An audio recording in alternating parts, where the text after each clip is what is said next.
Людзі як дзеці. Сиддхартха пайшоў да гандляра Камасвамі. Яму паказалі яго раскошны дом, слугі правялі яго па дарагіх даванах у залу, дзе ён павінен быў чакаць гаспадара, і сышлі. Ён чакаў. Камасвамі ўвайшоў. Гнуткі, хуткі ў рухах мужчына з выразнай сівізной у валасах, з вельмі разумным і вельмі асцярожным позіркам, з пажадлівым ротам. Прыязна прывіталі адзін аднаго гаспадар і госць.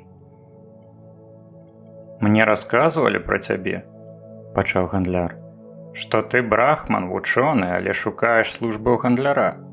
Ты церпіш нястачы, брахман, калі шукаеш службы ў мяне?»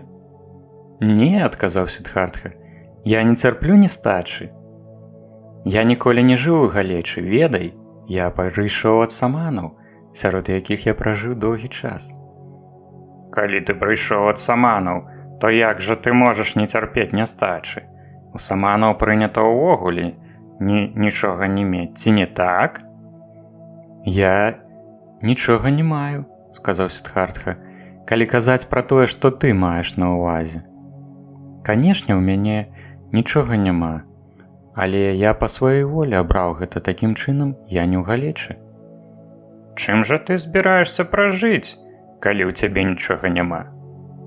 «Я ніколі не задумваўся над гэтым, спадар. Больш за 3 гады я правёў нічога не маючы і ніколі не думаў пра тое, чым я буду жыць».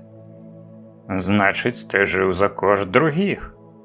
«Відаць, гэта так. Гандляр таксама жыве за кошт маёмасці іншых». «Някепска сказана. Але тое, што ён бярэ ў іх, ён бярэ ўсё ж не задарма, ён дае ім за гэта свае тавары». «Напэўна, менавіта так і адбываецца. Кожны бярэ, кожны дае, такое жыццё». Пачакай, калі ў цябе нічога няма, што ж ты даеш?» «Кожны аддае то, што мае. Ваяр аддае сілу, гандляр тавары, настаўнік вучэння, селянін рыс, рыбак рыбу». «Цудоўна! Ну і што ж гэта такое, што можаш аддаць ты? Што гэта? Што ты вывучыў, што ты можаш?» «Я магу думаць, магу чакаць, я магу пасціць». «Гэта ўсё?» «Думаю, гэта ўсё». «І для чаго гэта трэба? Напрыклад, пост. Для чаго ён патрэбен?» «Ён вельмі патрэбны, спадар. Калі чалавеку няма чаго есці, то пасціць самае мудрае, што ён можа зрабіць. Калі б, напрыклад, Сиддхартха не навучыўся пасціць, ён вымушаны быў бы сёння ж пайсці да кагосьці на службу, ці да цябе, ці да іншага. Голад прымусіў бы яго. А так Сиддхартха можа спакойна чакаць. Ён не ведае нецярплівасці, ён не ведае неабходнасці. Доўга можа ён вытрымліваць аблогу голаду і можа пры гэтым смяяцца. Для гэтага, гаспадар, і патрэбен пост». «Ты маеш рацыю, саман. Пачакай трохі». Камасвамі выйшаў і вярнуўся. У яго руцэ быў скрутак, які ён працягнуў свайму госцю і спытаў: «Можаш ты гэта прачытаць?» Сиддхартха паглядзеў у скрутак. Там быў запісаны тэкст гандлёвага дагавора і пачаў чытаць услых. «Выдатна!» – сказаў Камасвамі. «Ці не напішаш ты мне што-небудзь на гэтым лістку?»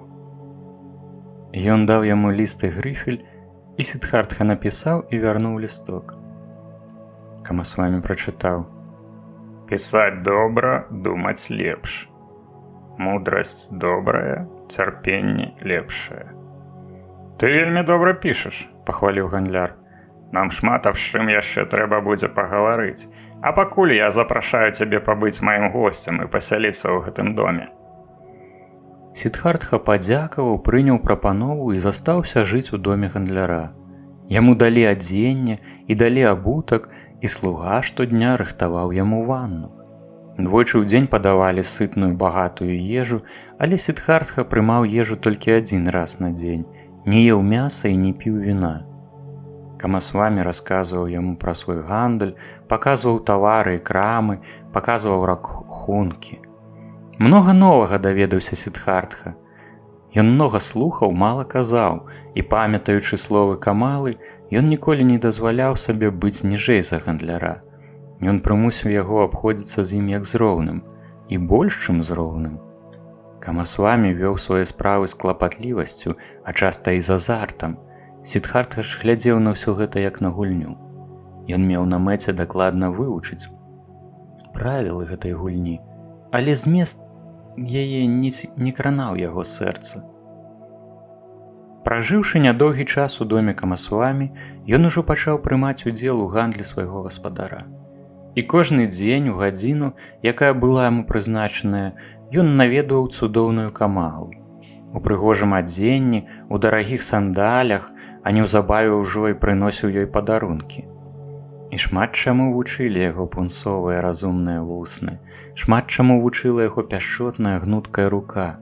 У любоўных усцехах ён быў дзіцём, заўжды гатовым слепа і прагна кідацца ў асалоду, як у бяздонную прорву. І яна вучыла яго з самага пачатку таму, што асалоду нельга атрымаць, не даўшы асалоды. І што кожны жэст, кожная ласка, кожнае дакрананне і позірк і пастава цела маюць свае таямніцы, якія адкрываюцца дасведчанаму і даюць яму шчасце. Яна вучыла, што палюбоўнікі пасля свята любві мусяць расставацца з пачуццём захаплення адзін адным, быць пераможанымі у той жа самай меры, як і быць пераможцамі, так, каб аніводны з дваіх не зведаў перанасычанасці і спусташэння, каб не ўзнікала злога адчування, што нехта з іх здзейсніў гвалт альбо падверся гвалту. Дзіўныя часы праводзіў ён у гэтай цудоўнай і разумнай мастачкі, быў яе вучням, яе палюбоўнікам, яе сябрам. Тут, у Камалы, знаходзіў ён сэнс і мэту свайго цяперашняга жыцця, зусім не ў гандлі Камасвамі. Гандляр перадаў яму складанне дзелавых лістоў і дагавораў і паступова прывык усе важныя пытанні абмяркоўваць з ім. Камасвамі неўзабаве зразумеў, што ў рысе і шэрсці, у перавозках па моры і пастаўках Сіддхартха разумее мала, але ў яго шчаслівая рука, і ён пераўзыходзіць яго, гандляра, спакоем і вытрымкай, майстэрствам цярпліва слухаць і праніклівасцю. Гэты брахман, сказаў ён аднаму свайму сябру, несапраўдны гандляр і ніколі ім не стане. Няма ў яго душы захаплення справамі, але ён валодае таямніцамі тых людзей, да якіх поспех прыходзіць сам. Ці ён нарадзіўся пад шчаслівай зоркай, ці гэта чараўніцтва, ці ён гэтаму навучыўся ў саману.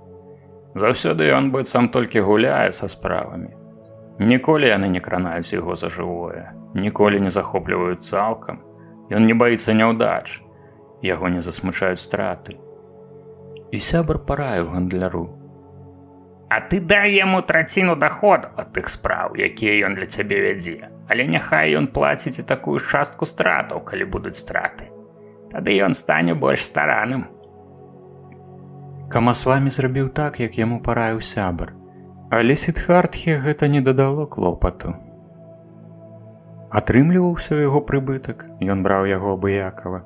Атрымлівалася страта, ён смяяўся і казаў: «Глядзі-ка, дрэнна выйшла». Сапраўды магло здацца, што справы яму абыякавыя. Паехаў ён неяк у адну вёску, каб закупіць там вялікі ўраджай рысу.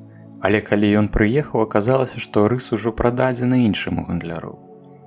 І хоць рабіць там было ўжо няма чаго, Сіддхартха яшчэ шмат дзён заставаўся ў гэтай вёсцы, частаваў сялян, дарыў іх дзецям медныя манеткі, гуляў разам з усімі на вяселлі і вярнуўся з паездкі надзвычай задаволены.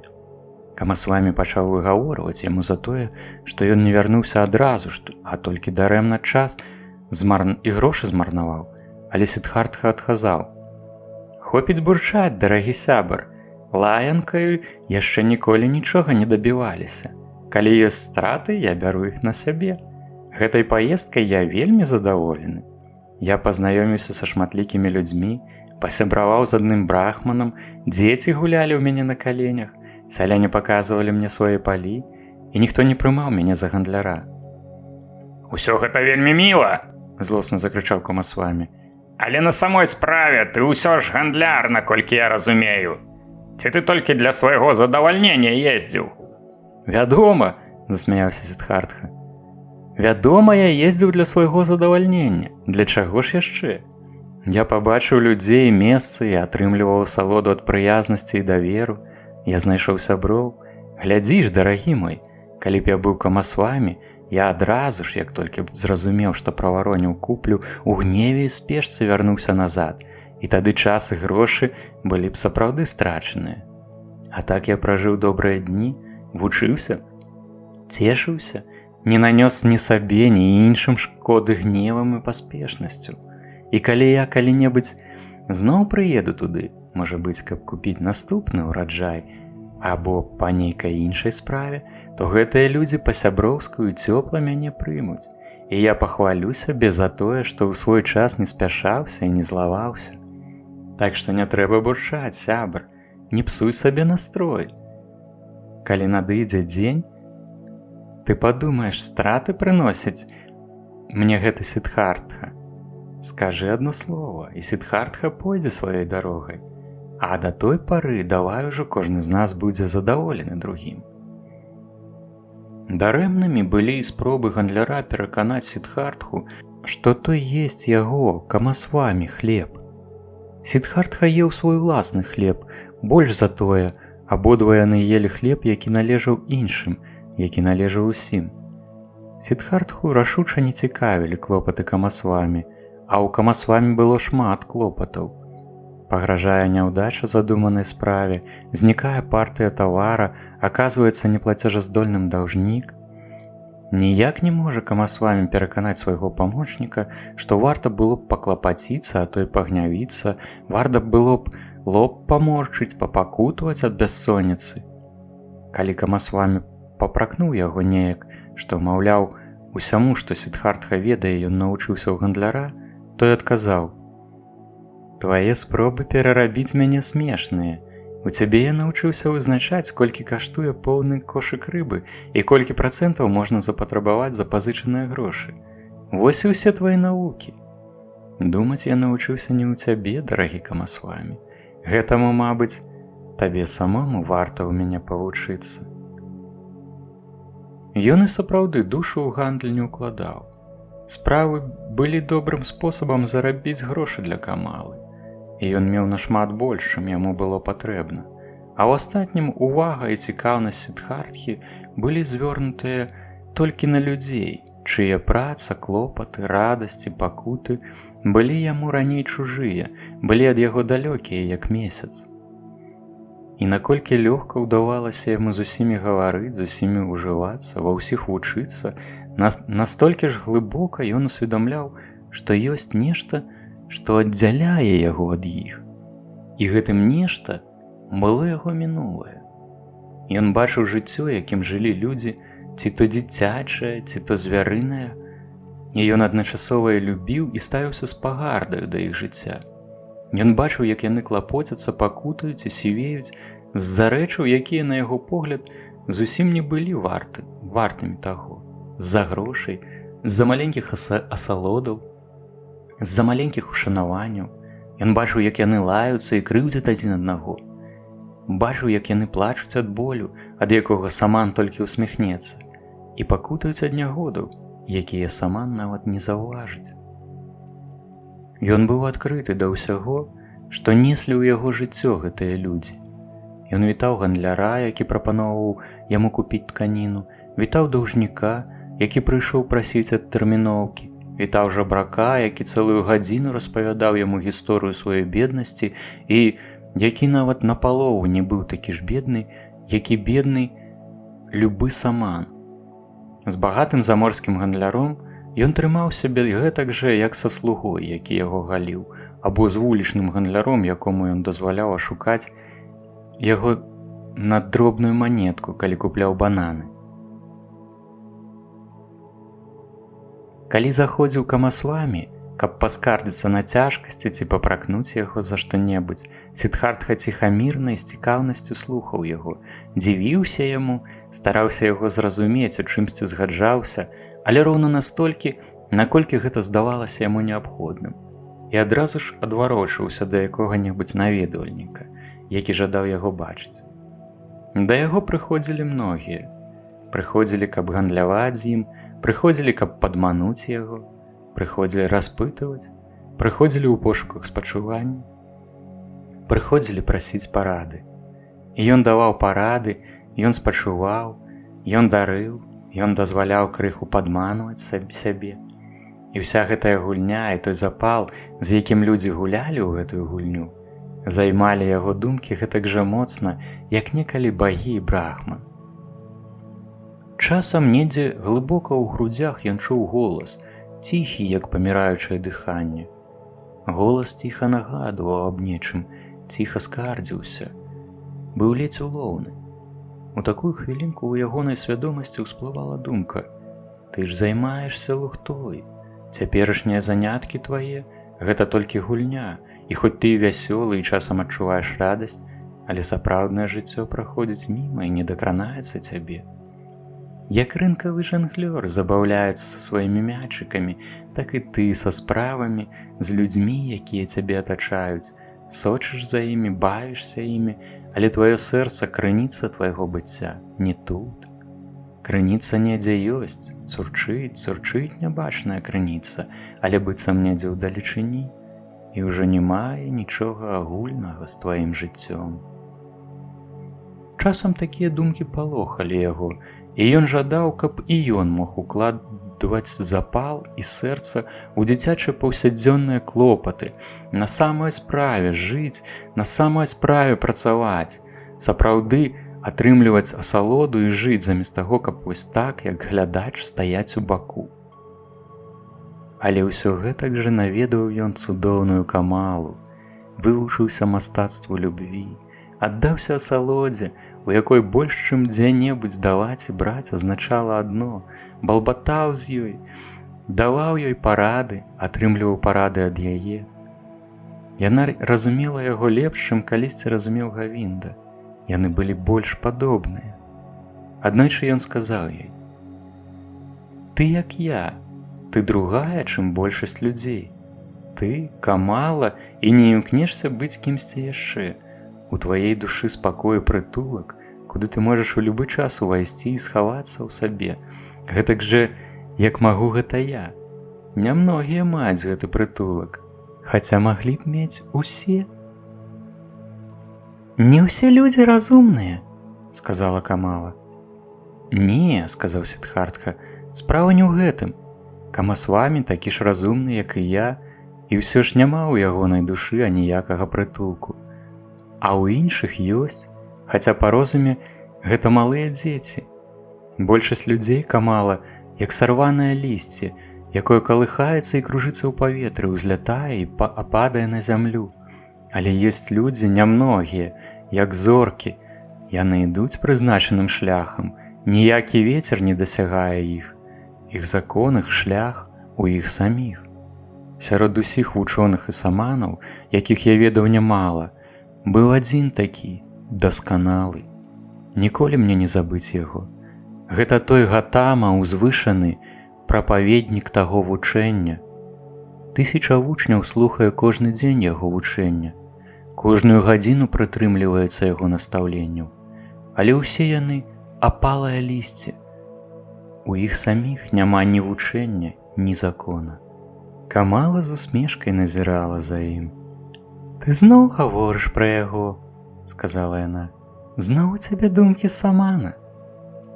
Сіддхартха прамаўчаў, і яны патанулі ў любоўнай гульні, адной з 30 ці 40 розных любоўных гульняў, вядомых Камале. Яе цела было гнуткае, як цела ягуара, як лук паляўнічага. Шмат асалодаў, шмат таямніцаў адкрывалася таму, хто вучыўся ў яе каханню. Доўга забаўлялася яна з Сіддхартхай, прыцягвала яго, падпарадкоўвала, адштурхоўвала, абдымала, радавалася яго ўмеласцю. І ён быў пераможаны і змучаны, ляжаў побач з ёй. Гетэра схілілася над ім. Доўга глядзела яна ў яго твар, у яго абцяжараныя стомай вочы. «Ты лепшы палюбоўнік», – задуменна вымавіла яна. «Якога я ведала? Ты мацнейшы за іншых, у табе больш гнуткасці, больш жадання. Добра ты вывучыў маё мастацтва, Сіддхартха. Я хачу, каб калі-небудзь, калі я буду больш старэйшай, у мяне было ад цябе дзіця. А ты, мілы мой, застаўся такім жа саманам і гэтак жа не кахаеш мяне. Ты ж нікога не любіш, так? Можа быць і так, стомлена сказаў Сіддхартха. Я як і ты. Ты таксама не кахаеш, інакш ты не магла б займацца любоўю як майстэрствам. Людзі нашага гатунку, мусіць, наогул няздольныя кахаць. А людзі-дзеці могуць. Гэта іх таямніца.